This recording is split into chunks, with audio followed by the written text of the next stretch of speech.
Hi అండి అందరికీ. Welcome to our channel happy living. మీరందరూ ఎలా ఉన్నారు? నేనైతే చాలా బాగున్నాను. మీరు కూడా బాగుండాలని మనస్ఫూర్తిగా కోరుకుంటున్నాను. సో మన ఈ వీడియోలో ఏంటంటే డెలివరీ అయిన తర్వాత తీసుకోవాల్సిన ఫుడ్ గురించి ఈరోజు తెలుసుకుందాం. డెలివరీ అయిన తర్వాత మనకు 2 డేస్ వరకు కాఫీ తప్ప ఫుడ్ అనేది ఇవ్వరు, అది అందరికీ తెలిసిందే. సో థర్డ్ డే ఏంటంటే ఒక పూట భోజనం మాత్రం అనేది పెడతారు, అది కూడా సొంటి పొడితో పెడతారు. ఆ తర్వాత 7వ రోజు వరకు కూడా పొడులతోనే భోజనం పెడతారు. అంటే నువ్వుల పొడని, ధనియాల పొడని, సొంటి పొడని పెడతారు. 7వ రోజు స్నానం చేయించాక పప్పు చారుతో భోజనం పెడతారు. అంటే ఒక్కొక్కరు ఒక్కో ఆనవాయితీ, ఒక్కొక్కరు 7వ రోజు స్నానం చేయిస్తారు, ఇంకొందరు 9వ రోజు చేయిస్తారు, మరికొందరు 11వ రోజు స్నానం చేయిస్తారు. అలా ఎవరి ఆనవాయితీని బట్టి వాళ్ళు ఆచరిస్తారు. స్నానం చేయించిన తర్వాతనే మనం కూరలు వేసుకోవాలి. అప్పటి వరకు కూడా పొడులతోనే భోజనం చేయాలి.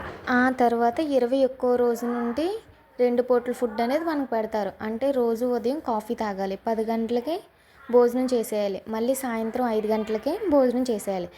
మనం పొడులు వేసుకున్నప్పుడు దానిలో గానుగ నూనె కానీ నెయ్యి కానీ వేసుకుంటే మంచిది. దాంతోపాటు చారు కూడా వేసుకోవాలి. కూరలు గానుగ నూనెతో వండుకుంటే మంచిది. సహజంగా నువ్వుల గింజల్లో ఉండే యాంటీ ఆక్సిడెంట్లు, vitamin E, omega 3, omega 6, fatty యాసిడ్లు మొదలైనవన్నీ గానుగ నూనెలో పుష్కలంగా ఉంటాయి.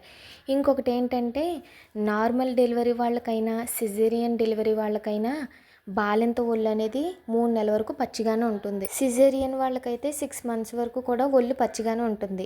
3 నెలల తర్వాత నార్మల్గా అనిపించేది నార్మల్ డెలివరీ వాళ్ళకు మాత్రమే. స్టిచ్చెస్ ఏమి ఉండవు కాబట్టి వాళ్ళకు తొందరగా ఒళ్ళంతా ఆరిపోతుంది కూడా.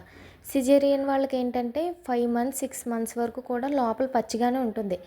ఆ స్టిచ్చెస్ అనేవి పైన ఒక వారం రోజులకే ఆరిపోతాయి. కానీ లోపల పచ్చి అనేది ఆరడానికి మినిమం 5 మంత్స్ అయినా పడుతుంది. సో పథ్యం అనేది సిజేరియన్ వాళ్ళు ఒక 5 నెలల వరకు అయినా చేయాలి. దాని తర్వాత మీ ఇష్టం, ఎలాంటి ఫుడ్ ఐటమ్స్ అయినా తీసుకోవచ్చు.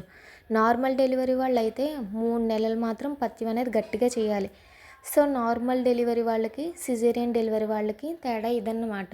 నా వీడియో కనుక మీకు నచ్చినట్లయితే లైక్, షేర్ అండ్ సబ్స్క్రైబ్.